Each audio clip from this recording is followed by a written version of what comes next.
I'm from Sycamore, Illinois, which is a small town about 60 miles west of Chicago. We're a rural farm community. My heritage goes back to Sycamore as long as we can trace it. So we are definitely Sycamoreans, if some would say.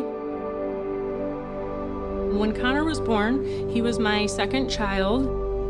I had a 3D ultrasound. From the profile, it looked like he had this cute little nose. You could see features in his hands and fingers and all of that. So we were very thrilled and excited. And then upon delivery,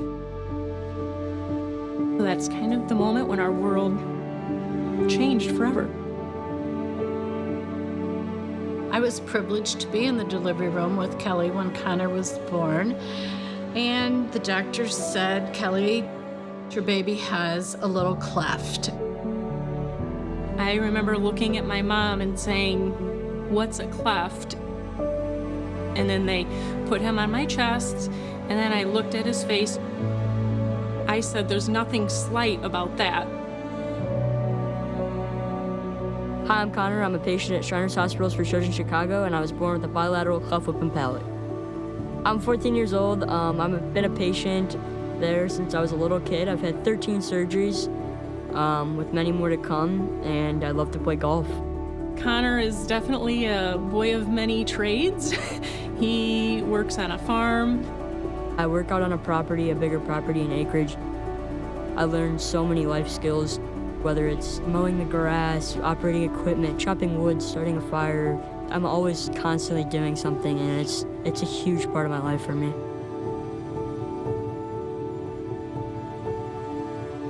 We didn't know what to expect. The doctors at that point had never delivered a baby with a cleft lip or palate, so they were not prepared either. The biggest challenge was keeping weight on Connor.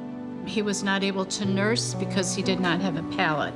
He started losing weight within 24 hours.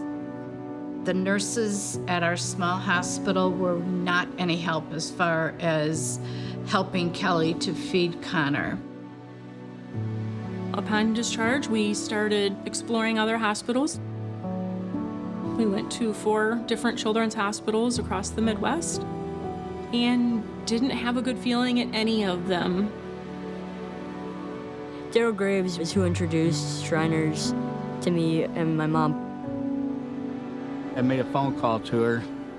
I said, "Kelly, I want you to take a look at Shriners Hospital because they have a lot to offer." So Kelly took it upon herself at that time to make a call to Shriners Hospital. Once we walked through the door at Shriners, it was just instant family. It's filled with other families smiling and happy. You just felt at home. It was at Shriners that Mary O'Gara took Connor and said, "I am going to show you how to feed Connor." And she did. I've known Connor almost 14 years. He was an easygoing baby. I remember holding him and thinking what a beautiful baby boy he was. And Mary walked us through step by step of the plan. She said Connor will have a team of 10 physicians and specialists. All doctors will review their plan with you. On top of that, to take away the financial concern was the most comforting thing that I could have as a mom.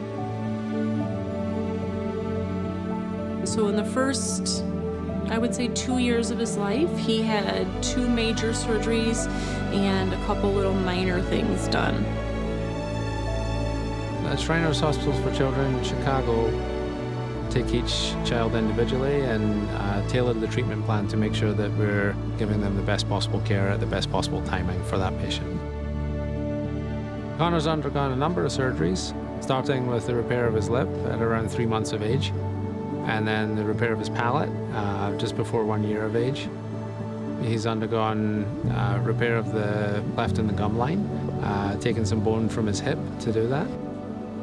He's also had a couple of surgeries with me to place traction hooks, which help to guide the development of his jaws to minimize the gap between his teeth.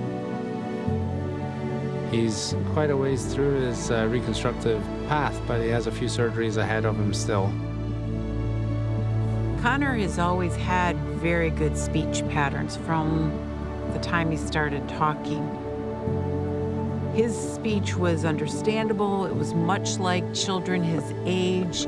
So I don't think he had to work quite so hard and long in therapy as most kids do. But that's our goal. Our goal is to get to normal speech like other children as soon as we can.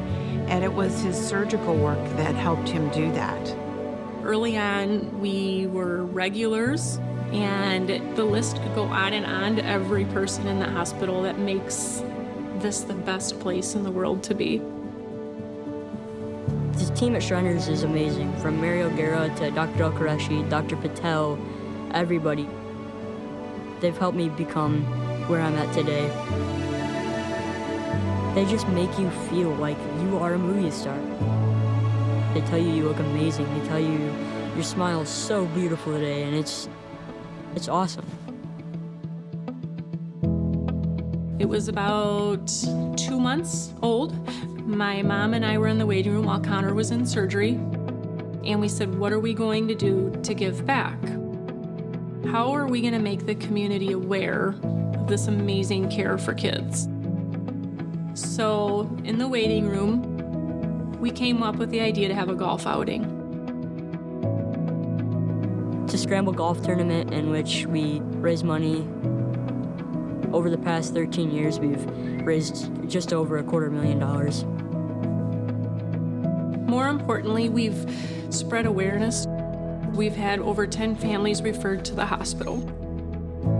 Shriners Hospital, they gave him the opportunity to attend the Shriners Open golf tournament in Las Vegas. When we were in Las Vegas, we were connected with his going to be, with confidence, lifelong mentor, Jonathan Snyder. He's my golf coach with Freedom Golf Association. They take wounded veterans, kids with any physical and mental disability, and we take them in and we teach them how to play the game of golf. And we make them the best golfer they can. I could tell he was an athlete right away. With some quick adjustments, he started hitting the ball really, really well. He was absolutely hooked on wanting to get better. Connor's experience with Jonathan never ended. They've kept in touch ever since he's been a part of that program. And he brings the skills from the adaptive golf that he learns back to other kids that are looking for help and leadership. He's a very resilient young man. He's a very hard worker. But what shines the most is his inspiration to want to help other kids and show other kids how they can overcome as well. I had a handful of challenges of my own. From making friends at school because I had a messed up lip. I kind of looked at that myself at sometimes at a young age, and I was just upset, you know? It was, why couldn't I be like every other kid? Why can't I make friends? Why can't I go to the playground and hang out with them without them talking about my lip? It was challenging, it was tough, and as I grew older, I got thicker skin, and I just kind of realized you just find the group of people that are there for you and don't look at you for whatever difference you have, and they want you for the person you are, and that's just the people you need to keep around in your life. I went through some stuff, but other kids go through so much more than me. So I always try to make kids from a young age feel like they are cooler than anybody else because of their difference, and that's what makes them awesome. Just make it so that they felt like they were normal kids, because they are normal kids in my eyes. I have been the teacher of the adaptive program in Sycamore Middle School for about the last 3 years. Connor's a very outgoing individual, and I feel like Connor does a really good job empathizing with the kids in the class. He really inspires the other kids to know that they can be successful at something. It's a lot of hard work, and he understands that. And he's one of the hardest working young men that I've come across at any one of our clinics. That just really shows how big of a heart he has. You know, he's not doing this for attention. He's doing this to help out because he cares. He has that big heart that he wants to help people. I think most people would say that he has so much zest for others and their needs. And that's what I see. I see him thinking of others first. And that's a wonderful thing to see in a young man. Going forward, you know, he can do and be whatever he wants to be. When he sets his mind to something, he doesn't stop until it's accomplished. That's the type of attitude that tells me that he's going to become the person that he wants to be, and he's going to get to do whatever he would like. I would say, keep your humble heart, keep working hard, and you'll accomplish all of your dreams. I have known Kelly since we were about 10, 11 years old. I am so blessed to be part of his story and that I get to watch it play out. He's going to do some really, really powerful things. Connor is one of the most precocious children I know. He has accepted this disability with grace, with calmness. He is incredible. My mom means the world to me. I mean, truthfully, people say words can't describe it, but there's nothing I can really say to thank or to tell how I feel about my mother. I mean, I love her. Connor, I am beyond proud to be your mom. I feel lucky that I was chosen to be your sidekick. I hope you never lose your passion and love. I sit back and think about if I would have maybe just had 13 surgeries and not had Shriners hospitals to back me through it and make me who I am, I'd be nowhere where I was today. Shriners hospitals is an extension of my family. I have to give back. They did so much for me, I have to do something for them. And I hope people think that I gave back. When they think of my name, I hope they think of Shriners and helping young kids.